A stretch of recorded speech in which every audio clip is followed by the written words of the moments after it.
Okay, coming back to where we left off. This is about page 344 or so in the chapter A Very Frosty Christmas. Let me make sure. Yeah, about page 344. Harry's saying, no, I won't do that, minister. I don't like the things the ministry's been doing. He says, like locking up Stan Shunpike. He was under an imperious curse. The minister, I wouldn't expect you to understand. These are dangerous times. Certain measures need to be taken. You're 16 years old.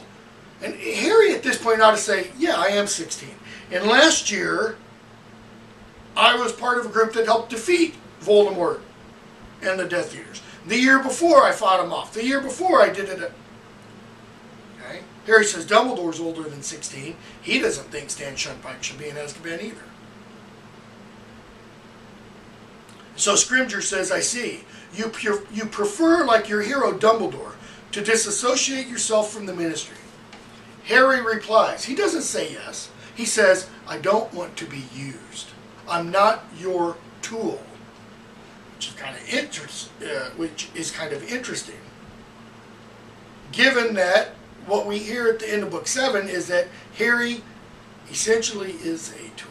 He is being used by Dumbledore. In fact, we're going to have that wonderful scene when Harry goes into Snape's memory after Snape dies. And Snape says, so that's it.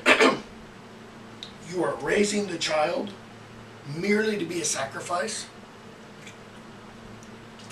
And Dumbledore says, essentially, yes. Harry must stay alive long enough so that he can do what he must do. Okay?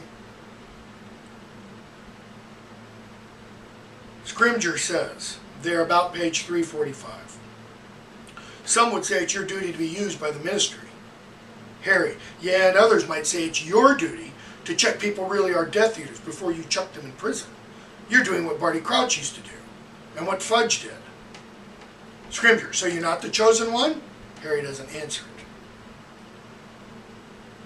Okay. Harry, I thought you said it doesn't matter. I shouldn't have said that. It was tactless. Harry, yeah, but it was honest. It was the only honest thing you've said to me. You don't care whether I live or die. I haven't forgotten, minister. And he shows him the back of his hand with the words, I must not tell lies. Right? And so Scrimgeour kind of finishes this little talk with about page 346 or so. So you're Dumbledore's man through and through, aren't you, Potter? Yeah, I am, says Harry. Yeah, I am. Now notice what he's saying there. Yes, I believe Dumbledore 100%. I will stick with Dumbledore through thick and thin. Then you get to Book 7, and what happens from the outset, Harry doubts Dumbledore. He no longer believes. Okay? Chapter 17. We come to a sluggish memory. Okay? They have their apparition lessons, and Dumbledore and Harry have a lesson. Harry tells Dumbledore about Scrimgeour and such. He tells Dumbledore that he said, I told him I was your man through and through. And Dumbledore says he's touched. Dumbledore asks a question, Harry asks a question about Snape and Malfoy. He says, about page 357, it's about Malfoy and Snape. Professor Snape, Harry. Notice, once again, as in all the previous books, he's correcting Harry's language. He wants Harry to give Snape the respect he deserves. Okay? Dumbledore says, I know what's going on, don't need to worry about that. And so he tells Harry, we're going to continue the tale of Tom Riddle. Okay? And we're going to skip quite a bit. Dumbledore says, there aren't really many memories of Tom Riddle while he was at Hogwarts. He says, but I have been able to find some. Okay, let's see here. And we see the young Tom Riddle go back to the House of Daunt. And he meets Morphin. And he sees, he sees Morphin, and he sees on Morphin's right hand the ring that belonged to Salazar Slytherin. And Tom Riddle, a.k.a. Lord Voldemort, takes it from him. Okay? He kills his father, Tom Riddle Sr., and his parents, and he plants a memory in Morphin's mind so that Morphin gets blamed for it. And we're told somewhere about page 366, Harry says Morphin never realized he hadn't done it. That is, that he hadn't killed the Riddles. Dumbledore, never. And he had this real memory in him? Dumbledore says yes. Says it took a great deal of skill to Gillimancy to coax it out of him. I extracted this memory with difficulty. When I saw what it contained, I attempted to use it to secure Morphin's release from Azkaban. That is, Morphin, like Gollum, is just an enemy. Or was just an enemy. He was bad. He was rotten. But Dumbledore says he didn't deserve to go to Azkaban, and therefore he ought to be released. He was innocent of that crime. Okay? Harry, the Ministry, they wouldn't release him? Dumbledore says no. Okay? Harry says, page 367, look what happened. Look what happened to Morphin. Dumbledore, I agree. Whatever Morphin was, he did not deserve to die as he did, blamed for murders he had not committed. So, Dumbledore says, there's another memory I want you to see. Okay? And it's a memory of a young Tom Riddle asking Professor Slughorn about Horcruxes. And the memory goes all fuzzy, and we see Slughorn say, I don't know anything about Horcruxes. I wouldn't tell you if I did. Now get out of here at once. Don't let me catch you mentioning them again. And Dumbledore tells Harry, the memory's been modified. I need that memory, Harry. It won't do us any good to have any more lessons until you secure for me that memory. Okay? Harry says, I'll try. So we go on to chapter 18, which is titled Birthday Surprises. And let's see here where to pick up.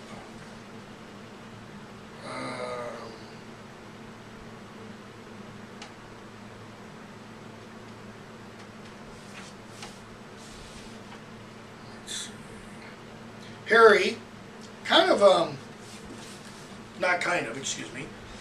very clumsily, about page 378,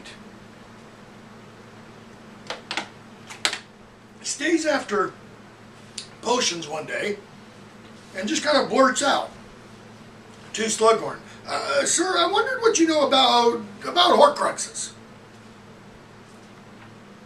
Slughorn freezes. What did you say? I asked whether you know anything about Horcruxes, sir. You see, Dumbledore put you up to this. The question Harry first asked is exactly the same. Go back and look at it. To the one Tom Riddle asked.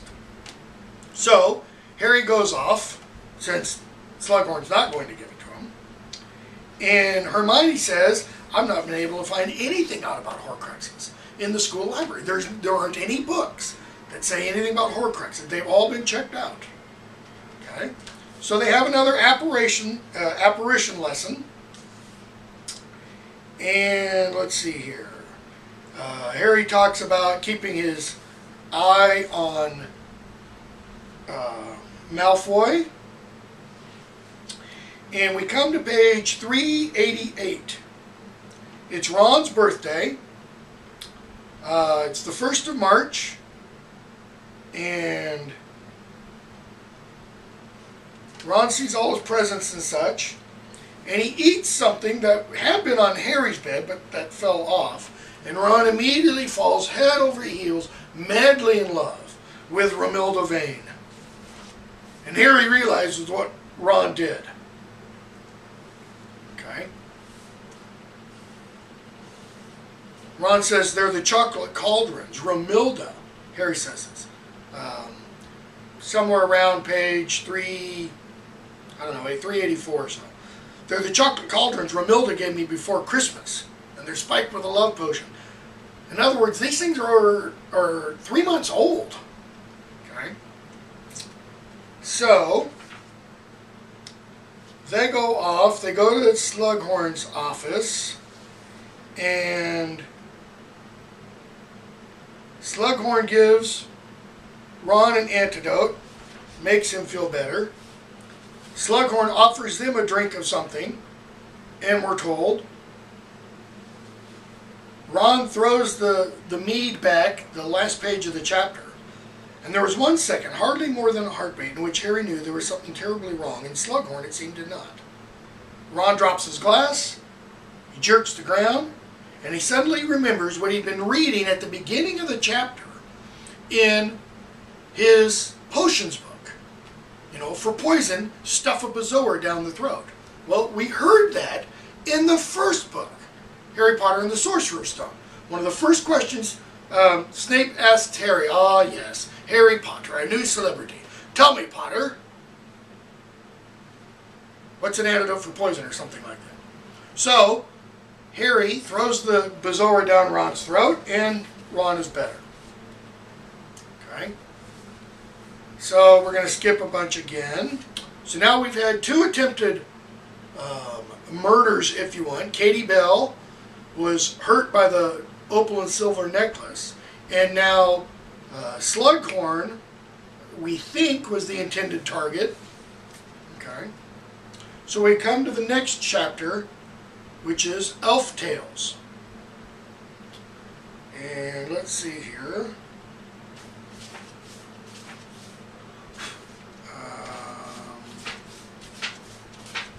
There actually may not be anything in this chapter that I need to talk about. There's not. So we will stop there and we'll pick up with chapter 20, Lord Voldemort's Request.